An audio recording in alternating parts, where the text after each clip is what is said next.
शिवशंकर बाबू इस कार्यक्रम के मुख्य वक्ता जो इस उपन्यास की समीक्षा कहिए, भूमिका कहिए, आशीर्वचन कहिए, उन्होंने लिखी है और गुरुदेव आचार्य जानकी वल्लभ शास्त्री के निराला निकेतन से निकलने वाली पत्रिका, साहित्यिक पत्रिका बेला के संपादक हैं माननीय मुख्य वक्ता डॉक्टर संजय पंकज जी, चंदौली कॉलेज बेलसम के प्राचार्य महोदय डॉक्टर प्रोफेसर दशरथ प्रजापति जी, जो 2 राष्ट्रीय सम्मान प्राप्त एक नई सुबह पत्रिका के विद्वान समर्थ संपादक हैं और हिंदी भाषा के मूर्धन्य विद्वान हैं। अलावे इस लोकार्पण समारोह में भाग लेने वाले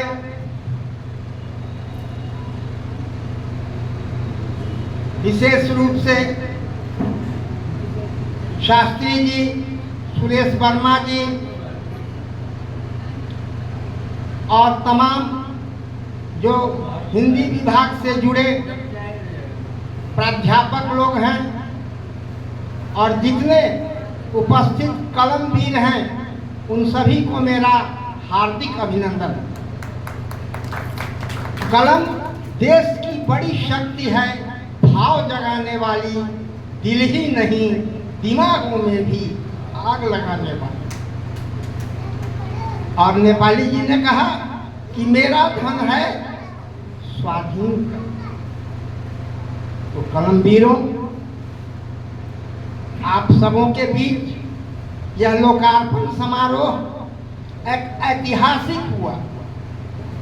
इस जानकी विद्या निकेतन के प्राचार्य सुभद्रा जी और दिनेश चंद्र द्विवेदी जी को मैं बहुत बहुत धन्यवाद देता हूं कि इस परिसर के लिए भी यह एक ऐतिहासिक क्षण हुआ जो उनको हमें से याद दिलाता रहा।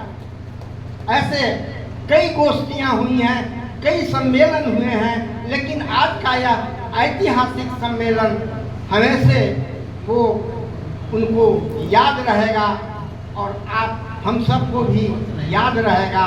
दुर्भाग्य है कि कुछ लोग आमंत्रण पत्र पाकर भी यहाँ नहीं आ सके। खास करके मुजफ्फरपुर से आए साइंस कॉलेज के प्राचार्य त्रिविक्रम नारायण सिंह जी से मिलने की बड़ी हार्दिक इच्छा थी मेरी। शायद पंकज जी को भी नहीं हो, लेकिन वो भी नहीं आए। खैर, एक बात की ओर, समय कम है, दूसरा सत्र है, मैं 10 मिनट से ज्यादा नहीं लूंगा आपको। कुछ खास बात की ओर मैं आपका ध्यान आकर्षित करना चाहता हूं। एक चीज आप लोगों ने देखा है, सुना है, पढ़ा है, जितनी कहानियां आजकल लिखी जा रही हैं, जितने उपन्यास लिखे जा रहे हैं, वो सभी शहरी कल्चर के 98% कथा उपन्यास शहरी पृष्ठभूमि में लिखे जा रहे हैं। क्यों लिख कौन रहे हैं? वही ग्रामीण क्षेत्र से जाकर पटना, दिल्ली में बसने वाले हमारे आपके जैसे लोग लिख रहे हैं और अपनी संस्कृति, अपनी मिट्टी को भूल गए। मैं दावे के साथ कहता हूं कि 98% कथाएं और उपन्यास शहरी पृष्ठभूमि पर लिखे जा रहे हैं, जबकि भारत का सरकारी आंकड़ा के अनुसार 75% और अन्य आंकड़ा के अनुसार 80% लोग अभी भी गांवों में रहते हैं और भारत को गांवों का देश कहा जाता था। आज भी लोग गांव में हैं और गांव की जो मिट्टी है वहां एक डोम का लड़का भी किसी ग्रामीण को कहता है हो चाचा, हो पापा। यह संस्कृति है गांव में। आज गांव की जो मिट्टी है, उसकी जो संस्कृति है, उसमें जो माधुर्य है, अपनापन है, वो शहर में नहीं है। लेकिन ग्रामीण परिवेश पर लिखा नहीं जा रहा है। सिर्फ 2% लोग हैं जो ग्रामीण परिवेश पर कथा या उपन्यास लिखते हैं, बहुत हिम्मत करके। और राम बाबू नीरव जी इस मामले में सत बधाई के पात्र हैं। इन्होंने मुंशी प्रेमचंद की जो शैली थी, उनका जो कथा वस्तु था, उस पर इन्होंने अनुसरण करना शुरू किया है। बहुत हिम्मत के साथ लोग अनुसरण करते हैं, ग्रामीण बेस पर नहीं लिखते हैं। तो लिखना भी एक हिम्मत की बात है। आपको मैं याद दिलाऊं, नेपाल से कोई साहित्यकार यहाँ आए हुए हैं। भयंकर अकाल पड़ा था और राजा जनक को हल जोतने आना पड़ा था। कहाँ? यही पुनौरा धाम में पुंडरीक ऋषि के आश्रम के कुछ ही दूरी पर क्यों हल जोतना पड़ा था जनक? अरे उसी जनकपुर के अगल बगल कहीं जोत लेते, इतनी दूर आने की क्या जरूरत थी? तो जंगल था। यह इस बात का प्रमाण है कि प्रजा के हित के लिए राजा क्या कर सकता है और क्या करना है। तो वह भी इस ग्रामीण परिवेश में आए हल जोतने। तो यह पूरा एरिया जो है, यह सीतामढ़ी है। अंग्रेजों ने इसको मढ़ी कर दिया, मढ़ी, RHI, मढ़ी। यह सीतामढ़ी है। हम आप लोगों से आग्रह करेंगे, अपील करेंगे कि आप लोग सीतामढ़ी लिखिए, बोलिए और प्रचार कीजिए कि इस धरती को सीतामढ़ी कहा जाता है। हमारे सम्मानित अतिथि ने कहा कि कुछ प्रगतिवादी लोग राम को उलट देना चाहते हैं। नहीं मेरे भाई, लेकिन राम का मंदिर बने क्या हर्ज है? राम का मंदिर बने क्या हर्ज है? किंतु सीता के लिए क्या फर्ज है? राम का मंदिर बने क्या हर्ज है? किंतु सीता के लिए क्या फर्ज है? सीता मंदिर भी बने, अब राम सा राम भक्तों से बस इतना अर्थ है।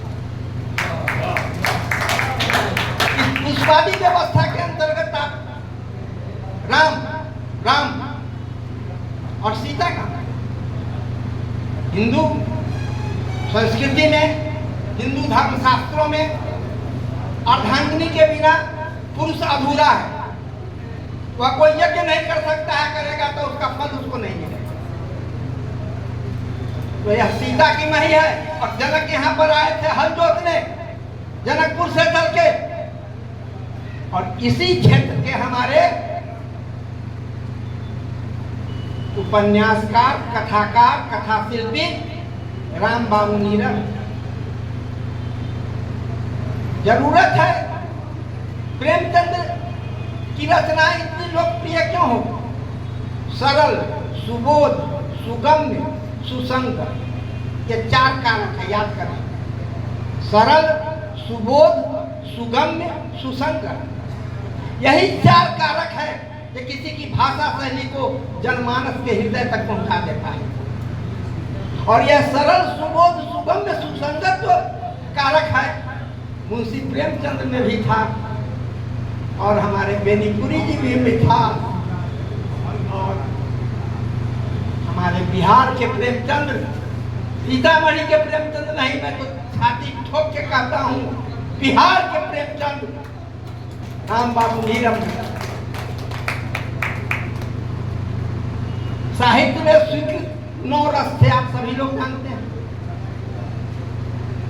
लेकिन सूर्य और तुलसी के बाद 2 रस उसमें बढ़ गए, विद्वानों ने स्वीकृति दे, भक्ति रस और वात्सल्य रस।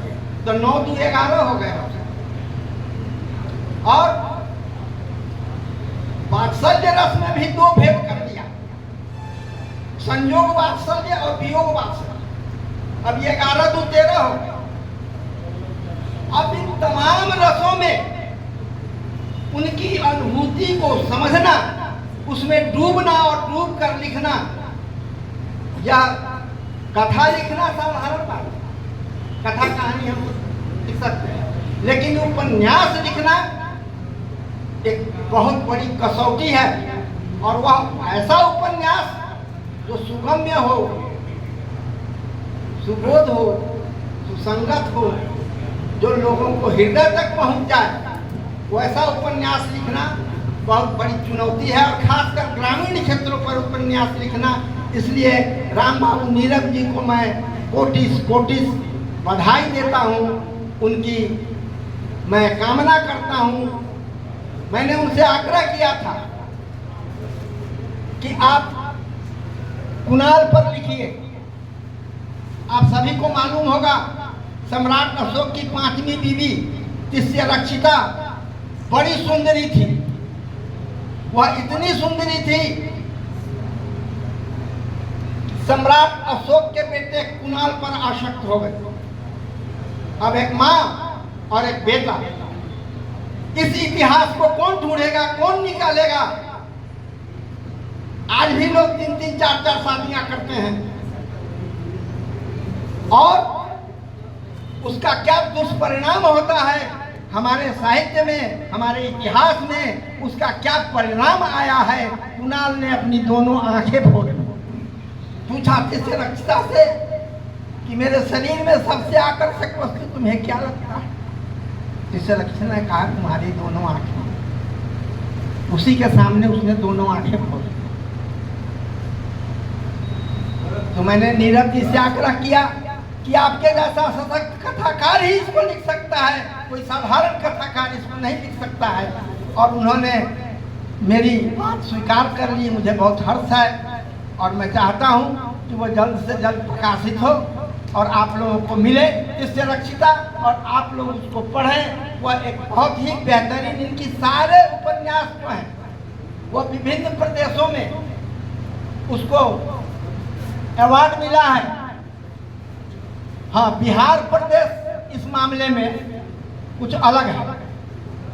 और सबसे बड़ी बात है कि एक चीज आप लोगों से हम आग्रह करना चाहेंगे कि फलाने कवि ने कहा, अब फलाने लेखक ने कहा। हम आपसे प्रार्थना करना चाहते हैं कि उनका उदाहरण आप नहीं देंगे तो अभी वो महान है। आपके उदाहरण देने से, थापा मारने से महान नहीं होंगे। आप अपने बीच के लोगों का उदाहरण दीजिए। आप नीरव जी का उदाहरण दीजिए, पंकज जी का उदाहरण दीजिए, डॉक्टर दशरथ प्रजापति का उदाहरण दीजिए। ये करना होगा। पहले बनारस था, हिंदी के विद्वानों का अखाड़ा, वहां से जिसको ठप्पा लग जाता था विद्वान हो जाता था। बनारस उखड़ गया, चला गया दिल्ली, और दिल्ली भी उखड़ गया। मैं इसी बैठे हुए हैं कार्यक्रम में हिंदी साहित्य के धुरंधर विद्वान प्राचार्य डॉक्टर दशरथ प्रजापति जी, उनके साथ मैं गया था राजेंद्र यादव के यहाँ दिल्ली। राजेंद्र यादव का नाम आप सभी लोग जानते होंगे। राजेंद्र यादव ने कहा कि कविता मर गई, और हम लोग गए थे यही कहने की कविता मरी नहीं। इसी पर हम लोग डिस्कशन करने गए थे। काफी डिस्कशन हुआ, वो भी अपनी बात पर अड़े रहे, हम अपनी बात पर अड़े रहे। बाद में उन्होंने कहा कि कोई एक कविता सुनाइए तो जो आज के लिए ठीक हो, जिसमें कोई उद्देश्य हो। तो मैंने अपनी कविता सुनाई। नयन रहते जो अंधे हैं उन्हें कैसे दिखाएं हम, श्रवण रहते जो बहरे हैं उन्हें कैसे सुनाएं हम। उन्होंने कहा कि नहीं, इस श्रवण रहते बहरे तो ठीक नहीं हुआ, इसको बदलिए बदलिए। हमने पूछा प्राचार्य महोदय थे कि किस कारण बदले, छंद के कारण, वर्ण के कारण, व्याकरण के कारण, किस कारण बदले, नहीं बता सके। और हम लोगों को नाश्ता पानी कराए, चले आए हम लोग। अब फिर जो छपी तो हम उनके यहाँ भेज दिया, चिट्ठी भी अलग से भेजा जो आप क्लियर नहीं कर सके। और मैं कम से कम सीतामढ़ी के मैथिली वल्लभ शरण परिमल आरसी प्रसाद के साथ उनका कभी सम्मेलन होता था, वो अब नहीं रहे इस दुनिया में। उन्होंने कई खंड काव्य लिखे, जिसमें एक खंड काव्य मर्म माधुरी उन्होंने मुझे समर्पित किया। लोग अपने माता पिता गुरुजन को समर्पित करते हैं, लेकिन इतने बड़े विद्वान मैथिली वल्लभ शरण परिमल ने अपना खंड काव्य मुझे मेरे नाम पर समर्पित कर दिया। एक बहुत बड़ा ऋण उनका है मेरे। और इधर हमारे मुंशी प्रेमचंद बिहार के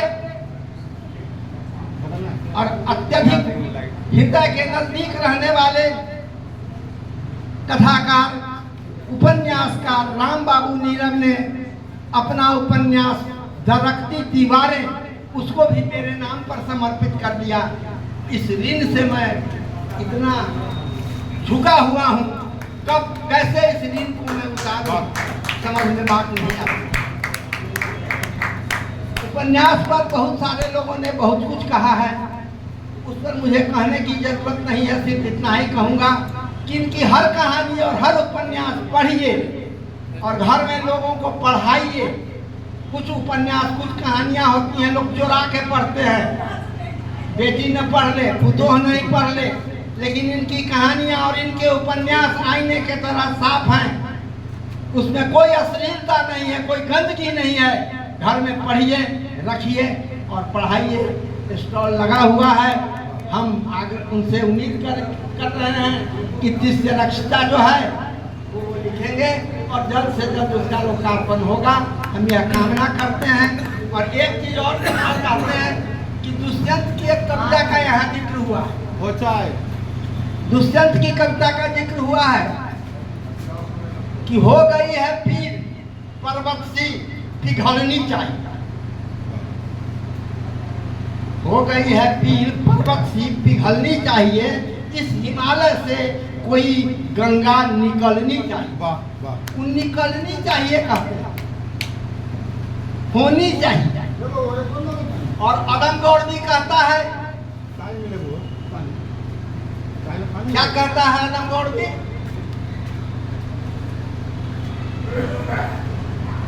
कर्नाटक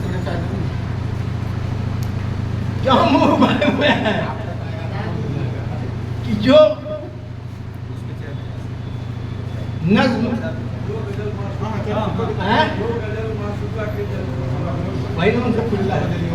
जो गजल मासूक के जुल्फों से वाकिफ हो गई, जो गजल मासूक के जुल्फों से वाकिफ हो गई, उसको अब विधवा के माथे की सिकन तक ले चलो, ले चलना चाहिए नहीं, ले चलो।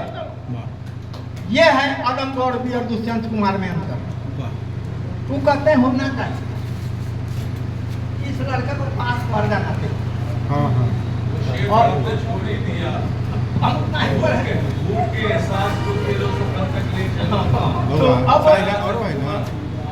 तो दुष्यंत जो है पास हो जाना चाहिए कहते हैं। और अदम गौड़वी कहता है कि पास करो, पास करना।